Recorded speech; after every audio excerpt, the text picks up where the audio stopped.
On these 2018 and newer JL platforms and the 2020 and newer Jeep Gladiator platforms, you need some type of module that is going to allow you to recalibrate for the tires, turn off auto stop start if that's annoying you, and get into a handful of other functions. Now the module I'm going to be using to unlock all of the features is from ZAutomotive. It's called a Tazer Mini. ZAutomotive is constantly updating their firmware, whether they're fixing bugs or just offering new features. It doesn't cost anything to update it. They come with a USB cable, so basically you download a couple things, plug this into your computer, make sure you got latest firmware, and then you're ready to install it. Now this is going to be installed just above your OBD2 port, right under the dash. Now you have a gateway module that has 2 plugs from the factory.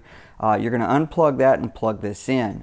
Now a couple things, you can go ahead and plug this in, getting to the programming functions, which I'll talk about a little bit, and then you can pull it back out. However, you're going to lose the opportunity to use the what's called live features of it. I would recommend plugging it in, keeping it in. It's not going to be in your way. It's not going to be rattling or anything underneath your dash. I typically just put these things in and let them ride. So now let's get into how you actually pair this with the vehicle. So once you have the module plugged in, you're going to turn your ignition all the way to the run setting. Make sure your AC's off, stereo's off, all that good stuff. And using the arrow keys on the steering wheel, you're going to get down to the audio setting. So cruise on down here. That's number 7.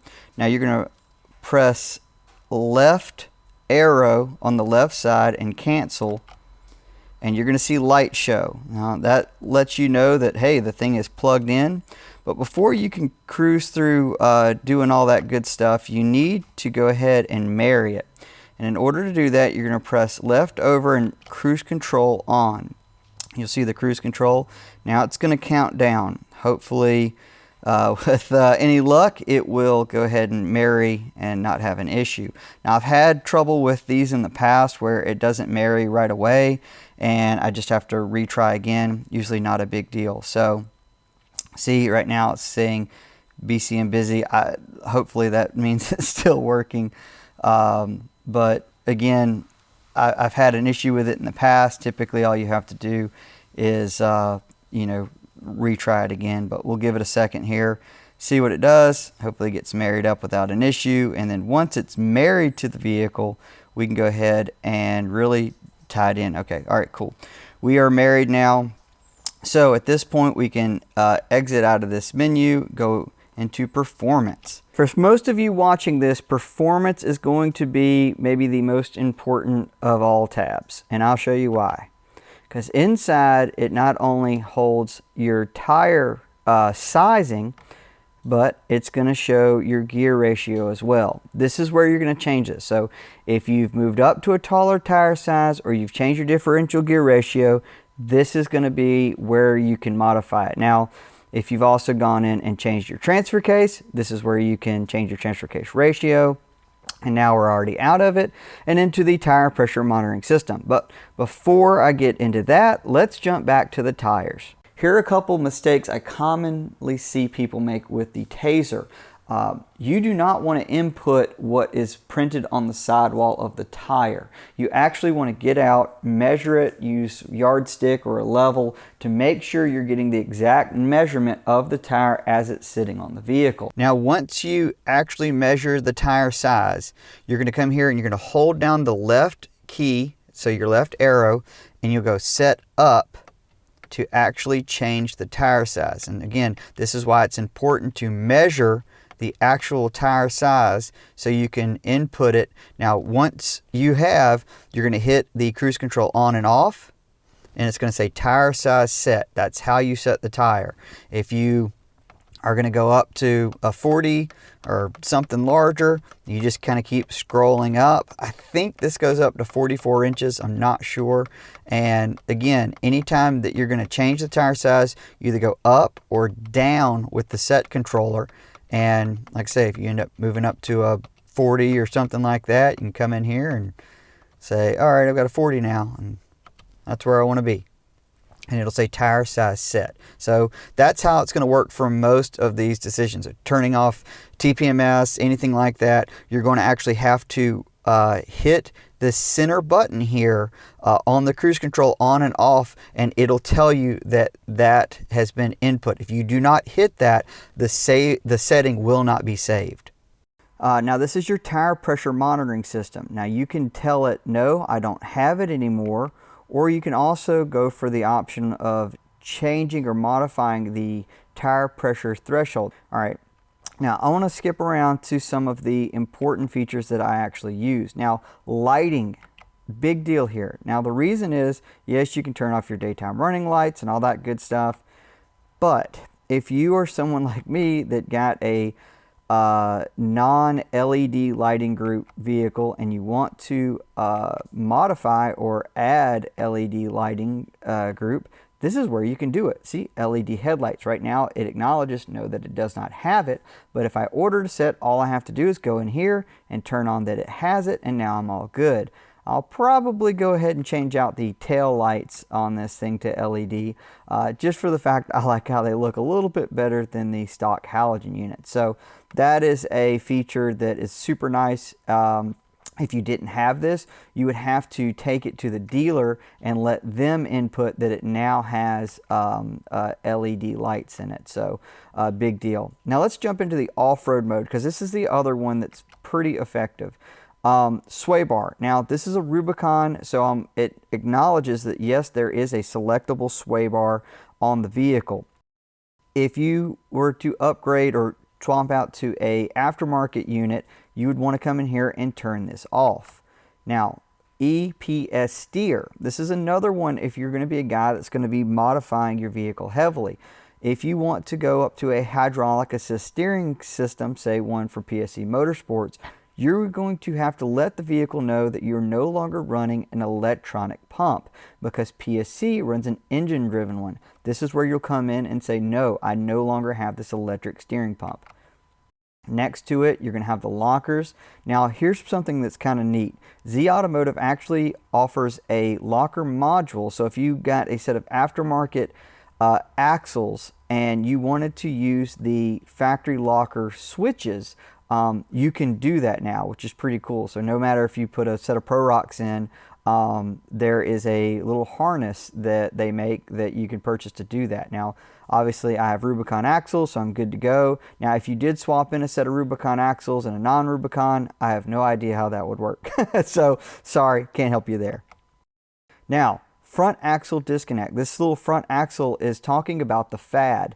Now, if you go to either a larger axle, let's say you did to a big 1-ton, or if you did something more common, like either swap out the housing or do like a Pro Rock 44, or do something simple like swap in a set of aftermarket axle shafts that are one piece.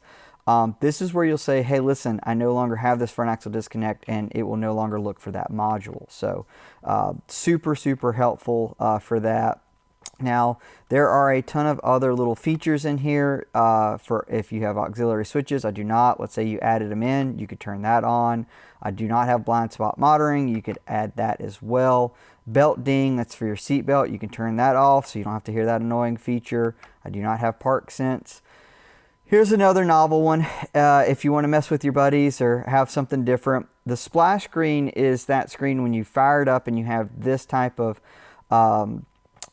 display. It shows that it's a Rubicon. Well, you can change that to make it look like it's a Sahara or Overland. I don't know why you would want to, but they give you the option to do that. Unmarried. Now, this is going to be for everyone that wants to know, hey, if I take my vehicle to a dealership, is this going to void my warranty? Are they going to see that it's on here? I'm not sure.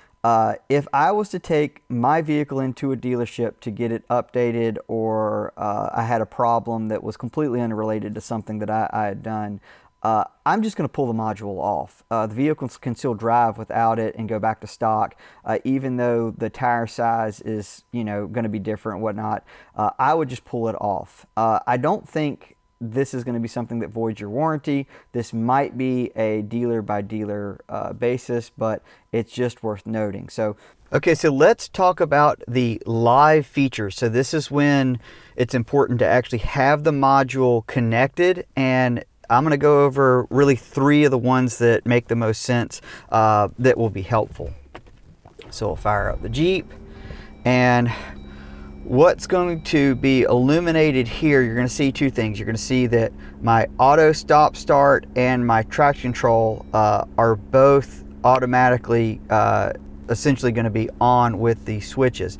Now this means I'm not running auto stop start, and it remembers that. Now on this particular Gladiator, I've actually bypassed the secondary battery and I only have a single battery, so it's important that that is. But if you just don't like auto stop start, all you have to do is hit that button once. It will remember that setting and you're good to go.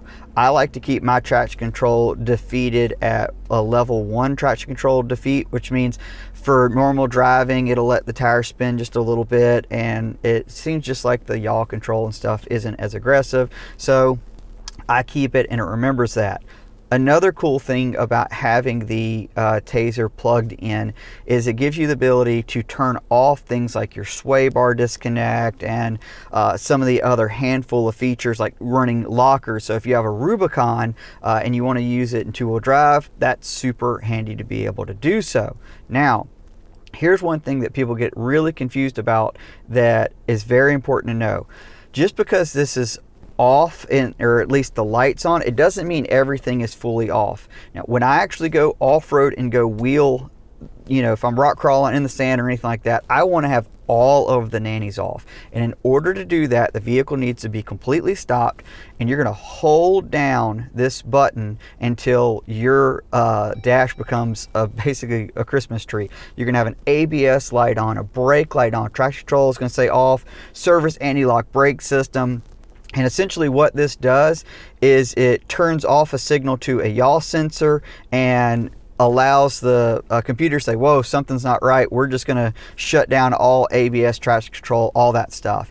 And that's going to give you the ability to actually go wheel without having brake assisted traction control and all the nannies going on in the background. And that's really important for, you know, making sure it doesn't cut power. No matter if you're driving on the beach and going around something really sandy, or if you're rock crawling and suddenly the brake assist is being too invasive. So that's how you have to truly defeat everything. And one of the, I think, biggest features about the Tazer, it gives you the ability to do that by just holding that down. Now, what happens when you're ready to get back on the road and you want your safety features again? Well, that's not that complicated at all.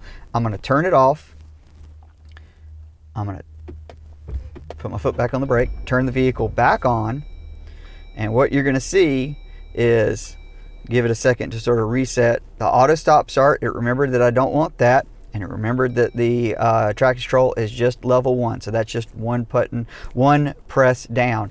ABS light, all that stuff is gone. Everything's back to normal, so you can safely drive it down the road, and you know, you have those safety benefits. But when you want to fully cut this thing loose, it's really nice to have that feature. If you have a 392 Wrangler or a 4xe, a Tazer is going to be very helpful because it will allow you to go into what's called forced rear-wheel drive and give you the option of having 2-wheel drive instead of just the 4 auto. Now, another thing I really like is the ability to have quick access controls on your steering wheel. Check this out. Okay, so to program the keys on your steering wheel here, the way you have to do it is have the vehicle off, the key into the run position, or the button to the run position.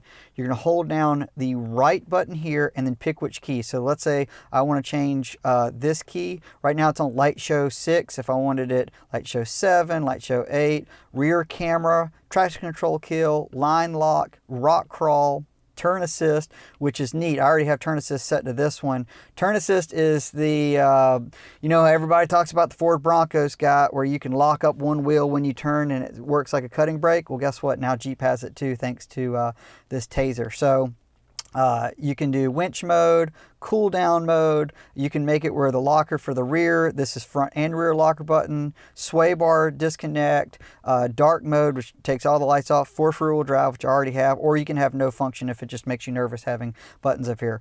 I have this one for light show. I'll just put on light show 3. The kids think it's neat. Well, hopefully this answers all of your Tazer questions. If you do have anything specific, please drop them in the comments and I will get back to you as soon as I can. As always, thanks for watching.